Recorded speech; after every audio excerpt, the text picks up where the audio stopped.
Buenas noches, camaradas. Me presento. Mi nombre es Ángel Antonio Villegas, licenciado en Ciencias Políticas y Administración Pública por parte de la UNAM y coordinador de estadística aquí en la Ciudad de México. El motivo de este video es precisamente el tema de la legitimación de los contratos colectivos de trabajo. En el caso que nos compete específicamente del Instituto Mexicano de Seguro Social, quisiera remitirme en primer lugar a la fuente oficial, porque se ha venido una campaña de desinformación masiva terrible. Entonces, lo principal y lo más justo es ver qué es lo que dice la ley al respecto. Les voy a citar el protocolo para la legitimación de los contratos colectivos en su punto 26, que dice: ¿qué sucede si la mayoría de los trabajadores rechaza el contenido del contrato colectivo de trabajo a legitimar? Y dice, cito textual, conforme al citado artículo 11 de este mismo protocolo, si el contrato colectivo de trabajo sujeto a consulta no cuenta con el apoyo mayoritario de los trabajadores, este se tendrá por terminado. Aquí es donde muchos les causa escozor. Conservándose en beneficio de los trabajadores las prestaciones y condiciones de trabajo contempladas en el contrato colectivo sujeto a legitimación que sean superiores a las establecidas en la ley, las que serán de aplicación obligatoria para el patrón. Ojo, muchos compañeros han confundido la legitimación del contrato colectivo de trabajo con la legitimación de las prestaciones. No, las prestaciones no están sujetas a legitimación. Haya contrato o no haya contrato, esas permanecen. Votes sí o votes no, ambas se mantienen. ¿Cuál es la diferencia en este caso entre votar que sí o votar que no? Es que en un caso se mantienen las prestaciones, pero hasta ahí quedamos. En el otro, abrimos la posibilidad de poder luchar por otras prestaciones como el famoso régimen de jubilaciones y pensiones. Y ojo, esta parte que dice que es una aplicación obligatoria al patrón, o sea, no es, si me permiten la expresión, a contentillo, ni a su gusto, ni lo que se le antoje, es ahora sí que a fuerzas. Ahora bien, más adelante dice, en el punto 27, el siguiente punto, si la mayoría de los trabajadores rechaza el contenido del contrato colectivo de trabajo, ¿puede el mismo sindicato, en este caso el Sindicato Nacional, celebrar un nuevo contrato con el mismo patrón? La respuesta es sí. La terminación de un contrato colectivo de trabajo implica que el sindicato pierde la titularidad del mismo. Ojo, No obstante, ese sindicato podrá solicitar nuevamente al patrón la firma de un nuevo contrato colectivo de trabajo, etcétera. ¿Qué es lo que quiere decir esto? ¿No será que en el fondo la preocupación principal del aparato que representa a la inmensa mayoría de los trabajadores precisamente teme perder la titularidad? Esa es una reflexión interesante, compañeros, porque eso no lo están diciendo. Entonces, mañosamente se nos infunde temor en el sentido de que si nosotros votamos que no, se pierde todo. Y eso en ningún lado de la ley lo dice. ¿Y saben qué es lo más grave? Que la misma ley está en contra de ese tipo de irregularidades. Y les voy a citar el apartado que menciona tal cosa. Apartado 11A, dice, en el inciso E, los representantes sindicales y o empleadores que realicen acciones o actos de violencia, intimidación o coacción tendientes a impedir que los trabajadores voten o que voten en un sentido determinado, y además que los empleadores difunden entre los trabajadores información falsa y los representantes sindicales también entre los trabajadores, notoriamente engañosa, sobre el procedimiento de legitimación con el objeto de impedir que los trabajadores voten o que voten en un sentido determinado, y no es información dolosa, por no decir mentira completa, mencionar que se pierden las prestaciones por encima de la ley, cuando eso no es lo que dice la ley. Digo, porque están muy preocupados los compañeros delegados sindicales, la representación sindical en general, de que no se legitime el contrato colectivo de trabajo si se dice que no. Pero con estas prácticas ilegales no serviría de nada que todos votaran que sí, porque de todas maneras no quería legitimado por todas estas irregularidades en las que están incurriendo. Y es lo que dice la ley, no es una ocurrencia, ni una sugerencia, ni una teoría que se nos ocurrió a nosotros. Ahí viene. Como les mencionaba, ¿qué fue lo que pasó con el viejo régimen de jubilaciones y pensiones? Ese se perdió, mutiló, abandonó, extravió, como ustedes quieran llamarle. Pero el hecho concreto es que, como mencionamos en otros videos, pues hoy en día hay unos trabajadores de primera categoría, unos de segunda y, como bien dijeron algunos compañeros, incluso otros de tercera.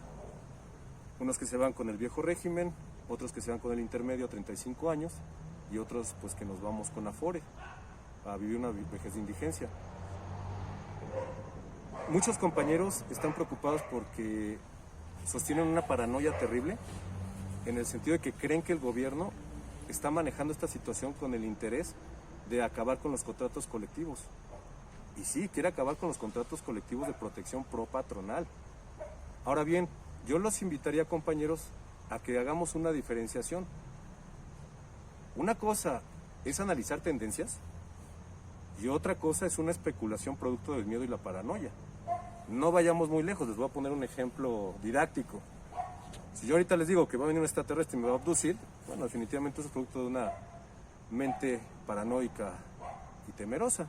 La probabilidad de que eso suceda es prácticamente imposible, por las razones que ustedes pueden conocer. No nos vamos a extender en ese sentido, ¿no? Ahora bien, ¿qué es lo que sí marca tendencias? Y aquí vamos a hechos concretos.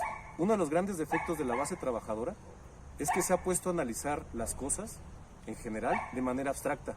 No ve situaciones específicas. Y como decía Lenin, hay que tener el análisis concreto de la situación concreta. Dicen, es que el gobierno nos quiere quitar el contrato colectivo de trabajo. Bueno, para no extenderme demasiado, vamos a ver un ejemplo muy concreto. No es lo mismo el PRI, que existió y que le dio vida al Politécnico Nacional, a la Ciudad Universitaria y al mismo Instituto Mexicano del Seguro Social, que el PRI de unas décadas pasadas o el actual. No es lo mismo. Entonces no podemos juzgar ese PRI con el más reciente. De la misma manera, en concreto, podemos tener diferencias en cómo se lleva a cabo la política y estar de acuerdo o desacuerdo con el gobierno actual. Eso no es materia de este video. Pero hablando estrictamente en cuestión laboral, hay un hecho innegable. Durante este sexenio, la Compañía Federal de Electricidad recuperó su viejo régimen de jubilaciones y pensiones. Y cuando estuvo el PRI en el poder, nosotros perdimos el régimen de jubilaciones y pensiones para el IMSS. Entonces, si nosotros marcamos tendencias, yo más bien les diría, preocupémonos, porque si no aprovechamos esta coyuntura y este gobierno que tenemos, que por lo menos parece ser más favorable a los trabajadores que lo que fue el PRI, por decirlo menos, no sabemos qué va a pasar después. Ahora bien, ¿qué pasa? Hay compañeros que quieren garantías eternas. Digo, señores, ni la vida misma la tenemos garantizada. ¿Por qué creen que cada 2 años hay revisión contractual? Eso viene también aquí en la ley. Es una obligación que se tiene que hacer cada 2 años. No es porque sea una graciosa concesión o porque se le ocurra al sindicato, no. Están obligados. Entonces, aquellos que creen que votando por sí mantienen eternas sus prestaciones, pues miren, antes no se sujetaban a la legitimación los contratos colectivos de trabajo y se pierde el régimen de jubilación de pensiones. Entonces, no crean que por votar sí, en 2 años, pues no se va a manosear como se ha hecho el contrato colectivo. Y eso también es un mito. Hay compañeros que dicen, es que el contrato no se toca. Perdónenme, compañeros, los contratos sí se tienen que tocar, tienen que ir evolucionando. El problema no es que se toquen, el problema es que se manoseen y se mutilen. Ese es el gran problema. No es un texto sagrado, O sea, no nos confundamos. Si la misma Constitución está sujeta a reformas, sería pueril pensar que el contrato colectivo no. Ahora bien, para no extendernos y cansarnos demasiado, aunque sé que hay mucha información que se quiere tener, hay compañeros que les preocupa que al pasar en el caso de que ganase el no a contratos colectivos individuales, piensan que nos quedamos en un estado de indefensión. Bueno, la misma ley, si me permiten, marca que es obligatorio para los sindicatos en general el reclamo de la titularidad del contrato colectivo de trabajo. Déjenme encontrarlo por aquí, creo que aquí ya lo encontré. Viene en el artículo 369 de la Ley Federal del Trabajo.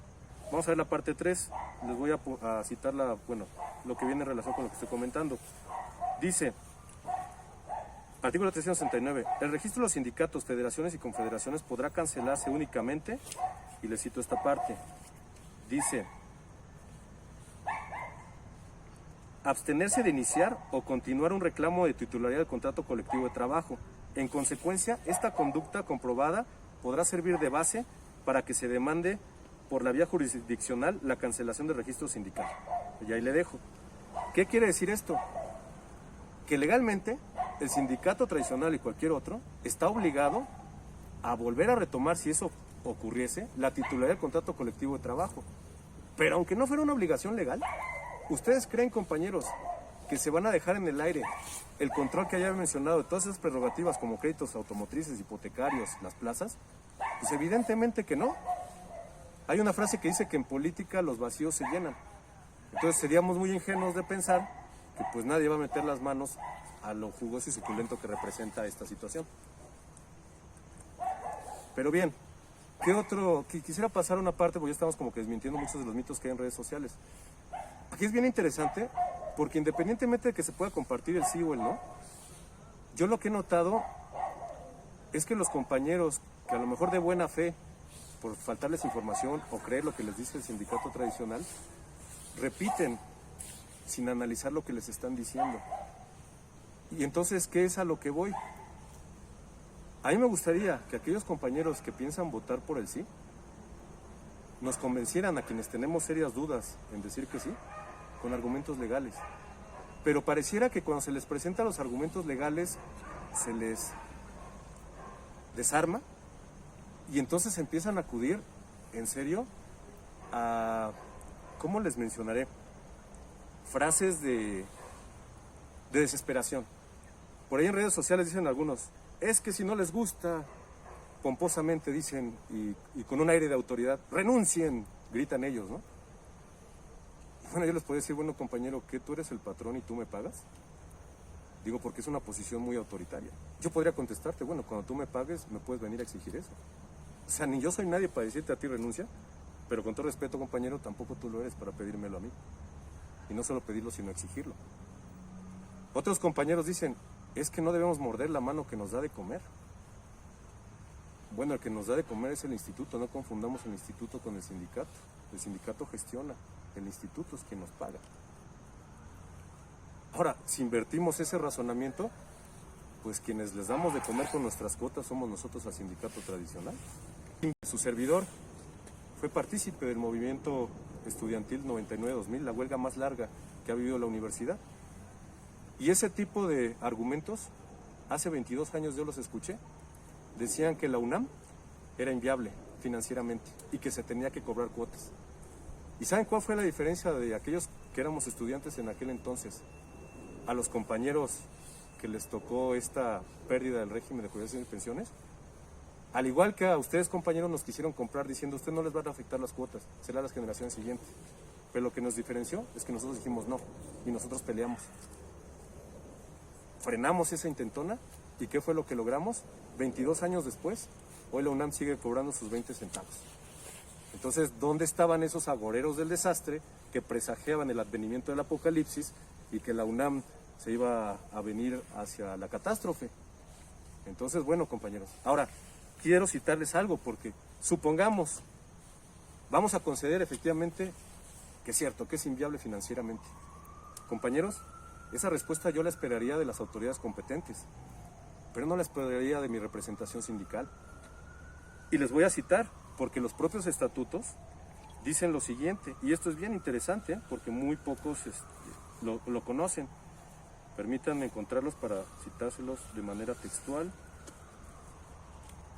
Dice aquí, artículo 3, el sindicato tiene por objeto, fracción 1, luchar por conservar, y mejorar las conquistas obtenidas en el contrato colectivo de trabajo y reglamentos desarrollando toda su fuerza en la forma que sea necesaria para tal fin.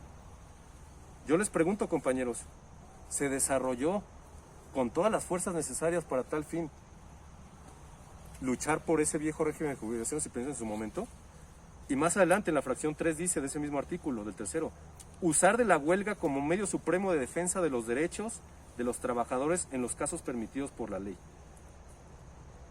Entonces, ¿vamos a creerles a aquellos compañeros que se dicen protectores del contrato colectivo cuando ni sus propios estatutos respetan?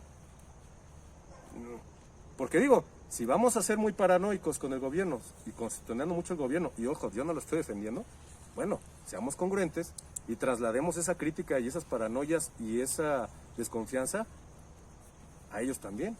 ¿O que el sindicato es un ente de pureza alejado de cualquier interés político? Creo que invita un poco a la reflexión. Finalmente, bueno, yo quisiera dejarles una frase para que reflexionen y que nos pueda ayudar en este sentido. La autoría es el filósofo Schopenhauer y dice lo siguiente. Dos frases, si me permiten. Se refiere a las personas. En efecto, no odian tanto la opinión distinta de quien piensa de otra manera, cuanto la audacia de juzgar por sí mismo algo que ellos ya no intentan hacer y de lo que además son conscientes. Y la otra frase del mismo Schopenhauer dice, muy pocos son capaces de pensar, sin embargo, todos quieren tener opiniones, y siendo así, ¿no será fácil, en vez de crearlas ellos mismos, tomarlas ya listas para mí? Finalmente, yo cerraría este video con esta reflexión. ¿Qué sería lo más ético y lo más sensato hacer? Pues bueno, ante la cantidad de información que hay y que evidentemente no tenemos la película completa, si tenemos hasta el 2023, ¿por qué no aplazar para el 2022 e informar, si es que ese es nuestro interés, bien a la clase trabajadora, a la base trabajadora, para poder tener un voto razonado? ¿O será que lo que no me interesa como sindicato es tener un voto razonado, sino simplemente seguir la línea que uno dicte? Preguntémonos eso, compañero. Y bueno, sé que a lo mejor no pudimos abordar todas las problemáticas, un video no alcanza para eso, pero si es necesario, con gusto, saldremos más adelante a tratar de esclarecer un poco el panorama. Cabe destacar que yo he visto muchos videos o ponencias, algunos de abogados, otros, bueno, pues no sé cómo llamarles porque hay algunos que sí dan pena ajena.